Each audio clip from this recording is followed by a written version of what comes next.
కేంద్రం పంటలకు ప్రకటించిన కనీస మద్దతు ధరలపై పునఃసమీక్ష జరపాలని, పంట పెట్టుబడి ఖర్చును పరిగణలోకి తీసుకుని మద్దతు ధరలు పెంచాలని సిపిఐ రాష్ట్ర కార్యదర్శి కె రామకృష్ణ డిమాండ్ చేశారు. ఈ మేరకు ఆయన ఈ రోజు ఒక ప్రకటన విడుదల చేశారు. 2025-26 ఖరీఫ్ సీజన్ కు సంబంధించి వరితో సహా 14 పంటలకు కేంద్రం మద్దతు ధరలను ప్రకటించింది. అత్యధిక విస్తీర్ణంలో పండించే ధాన్యానికి కంటి తుడుపు చర్యగా క్వింటాకు 69 రూపాయలు మాత్రమే పెంచిందన్నారు. ఇది రైతుల నెత్తిన గుదిబండ మోపడమేనని, పెరిగిన ఖర్చుల మేరకు కూడా మద్దతు ధరలు పెంచే పరిస్థితి లేకపోవడం విచారకరమని ఆయన ప్రకటనతో పేర్కొన్నారు. తక్షణమే కనీస మద్దతు ధరలపై పునఃసమీక్ష చేయాలని, రైతుల పంటల పెట్టుబడి ఖర్చును పరిగణలోకి తీసుకుని మద్దతు ధరలను పెంచాలని డిమాండ్ చేస్తున్నారు. నిన్న ఢిల్లీలో సమావేశమైన కేంద్ర కేబినెట్ పంటలకు కనీస మద్దతు ధరలు ప్రకటించడంలో మరోసారి రైతు వ్యతిరేక వైఖరి తీసుకున్నారు. రైతులు ఈ ప్రభుత్వం వచ్చినప్పటి నుంచి కూడా గత 10 ఏళ్లుగా పదే పోరాటాలు చేస్తున్నా సరే వారికి గిట్టుబాటు ధరలు ఇవ్వడానికి ఈ ప్రభుత్వానికి చేత కావడం లేదు.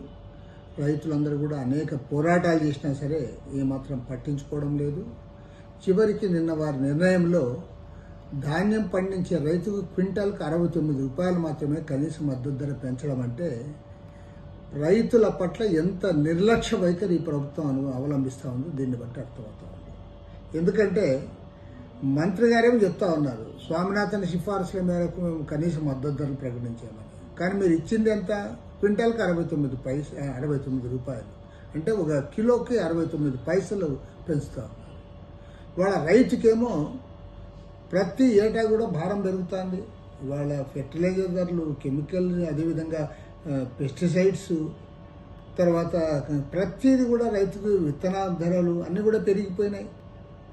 రైతుకేమో 10 to 15% ఆయన పైన అదనంగా భారం పడుతుంది. మీరు మాత్రం క్వింటాల్కి 69 రూపాయలు పెంచి దీంతోనే సర్దుకోండి అని చెప్పడం అనేది సరైనది కాదు. ఇవాళ రైతు సంఘాలన్నీ కూడా తీవ్రంగా ప్రభుత్వం నిర్ణయాన్ని వ్యతిరేకిస్తూ ఉన్నాయి. కేంద్ర ప్రభుత్వం మరొక్కమారు దాన్ని సమీక్షించి రైతులకు న్యాయం చేయాలి, రైతులకు గిట్టుబాటు అయ్యే పద్ధతుల్లో కనీస మద్దతు ధరలు నిర్ణయించాలని చెప్పి సిపిఐ తరఫున డిమాండ్ చేస్తుంది.